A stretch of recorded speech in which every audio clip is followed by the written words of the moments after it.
Chicken খাওয়া একটু কম হচ্ছে বলে এখন নানা রকম মাছ খাওয়া হচ্ছে। বাজার থেকে অনেক দিন পরে বরমশাই নিয়ে এলেন কই মাছ।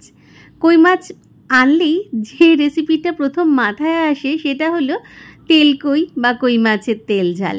সেটাই আজকে বানিয়ে নিলাম। হয়ে যায় খুবই তাড়াতাড়ি, একদম ঝামেলা ছাড়া। কিন্তু সঠিক পদ্ধতিতে যদি রান্নাটা করা যায় তবে এই রান্নাটা কিন্তু দারুণ স্বাদের ভাবে তৈরি হয়। সাদা ভাতের সাথে খেতে এরকম তেল কই বা কই মাছের তেল ঝাল কিন্তু অতুলনীয় লাগে। চলুন দেখে নেওয়া যাক আমি কিভাবে তেল কইটা বানাই। বানাতে সকলেই জানে, কিন্তু আমি শেখাবো আমার পদ্ধতিতে। কই মাছ নিয়ে নিয়েছি, খুব ভালো করে নুন দিয়ে বারবার করে আমি ঘষে ঘষে ধুয়ে নিয়েছি। এরপর মাছগুলোতে হলুদ গুঁড়ো মানে ছোটো চামচের 1.5 চামচ হলুদ গুঁড়ো আর একটুখানি নুন দিয়ে একটু মাখিয়ে নিচ্ছি। 5 মিনিট মাখিয়ে রেখে দেব। তারপর আমি মাছগুলো সর্ষের তেলে ভালো করে ভেজে নেব। সব মাছের গায়ে খুব ভালো করে হলুদ আর নুনটা লাগিয়ে দিচ্ছি।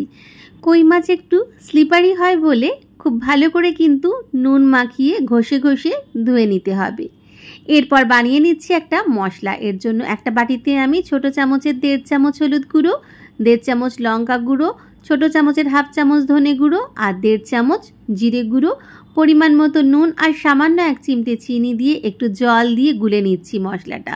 খুব ভালো করে মশলাটা প্রথমে মিশিয়ে নিচ্ছি, তারপরে আমি আরেকটু জল মেশাবো। এখন একটু অল্প জলে মশলাটা গুলে নিচ্ছি যাতে সব কিছু খুব ভালোভাবে গুলে যায়। তারপর আরেকটুখানি জল আমি এতে মিশিয়ে নেব। মশলাটা কিন্তু আমার একদম তৈরি, মানে কই মাছের যে মশলাটা আমার কিন্তু একদম তৈরি। এরপরে কিন্তু রান্নাটা হতে একদমই সময় লাগবে না। মশলাটা আমি রেডি করে নিচ্ছি, রেডি করে রেখে দিচ্ছি। মশলাটা ভালো মতো গুলে গেছে, শেষকালে আরও একটু জল মিশিয়ে নিলাম। এইবারে মশলাটা সাইডে আমি রেখে দেব। অপরদিকে আমি গ্যাসের ফ্লেমে একটা কড়াই বসিয়ে দিয়ে একটু বেশি করে সর্ষের তেল দিয়ে দিচ্ছি। এতগুলো মাছ ভাজতে হবে, তাই জন্য একটু সর্ষের তেল বেশি লাগবেই। আর যেহেতু তেল ঝাল, সেই রান্নাতেও কিন্তু একটু সর্ষের তেল বেশি ব্যবহার করতেই হবে। তেলটা খুব গরম হয়ে গেছে, তখন আমি মাছগুলো একটা একটা করে ছেড়ে দিচ্ছি।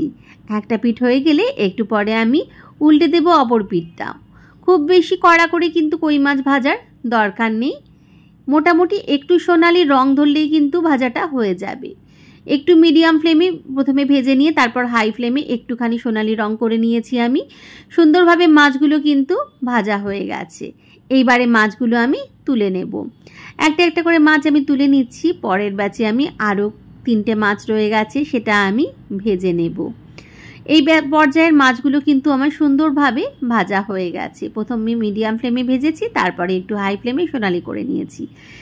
দ্বিতীয় ব্যাচের মাছগুলো ছেড়ে দিচ্ছি। মাছগুলো সব আমার ভাজা কিন্তু হয়ে গেছে। অপরদিকে ওই সর্ষের তেলে আমি ফোড়নে দিয়ে দিলাম কালো জিরে বেশ কিছুটা আর 3টে শুকনো লঙ্কা একটু ভেঙে নিয়ে দিলাম।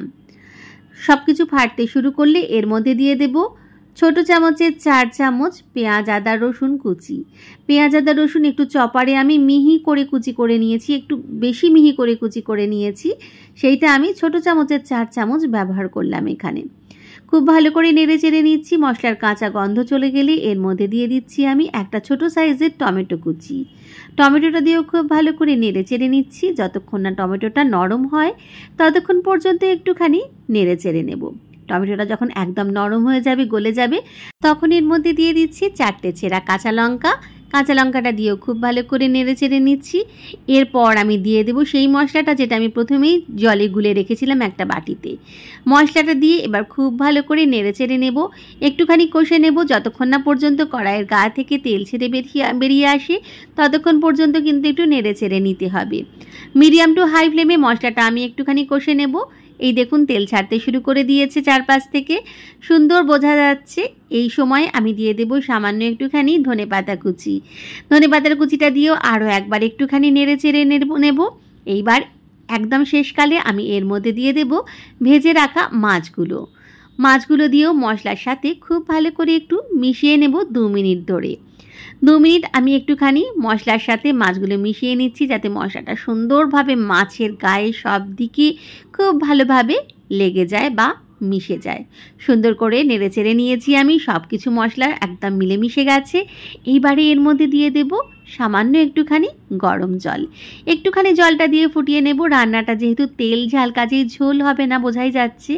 একদম মাখো মাখো ব্যাপারটা হবে, মানে তেল ছেড়ে ছেড়ে বেরিয়ে আসবে, এরকম একটা ব্যাপার হবে। একটু জল দিয়ে নিচ্ছি, একটুখানি জলটা আমি ফুটিয়ে নেব, তবে অবশ্যই গরম জলের ব্যবহার করেছি। একটুখানি আমি ফুটিয়ে নেব, জাস্ট 6-7 মিনিট আমি একটুখানি ফুটিয়ে নেব মিডিয়াম টু হাই ফ্লেমে। তাহলেই কিন্তু রান্নাটা একদম রেডি হয়ে যাবে। একটু ঢেকে দিলাম 6-7 মিনিটের জন্য। 6-7 মিনিট পর ঢাকা খুলে নিচ্ছি। তেল কই বা কই মাছের তেল ঝাল কিন্তু একদম রেডি। সাদা ভাতের সাথে এইবারে এইরকম কই মাছের তেল ঝাল কিন্তু দারুণ লাগবে। দেখুন কি সুন্দর তেল ছেড়ে বেরিয়ে এসছে, আর রঙটাও কি সুন্দর হয়েছে। কোনো রকম কাশ্মীরি লঙ্কার ব্যবহার কিন্তু এখানে আমি করিনি। সুন্দরভাবে ওপরে ধনেপাতা কুচি ছড়িয়ে দিয়েছি। ব্যাস, রান্নাটা কিন্তু একদম রেডি। দেখেই লোভনীয় লাগছে না? খেতেও কিন্তু ঠিক ততটাই অতুলনীয় হবে। যদি রান্নাটা ভালো লাগে তাহলে অবশ্যই এই পদ্ধতিতে, আমি যেইভাবে দেখালাম, একবার এই পদ্ধতিতে বানিয়ে দেখবেন। আর রান্নাটা ভালো লাগলে লাইক, কমেন্ট, শেয়ার করতে কিন্তু ভুলবেন না। দেখা হবে অন্য কোনো দিন অন্য কোনো রেসিপি নিয়ে।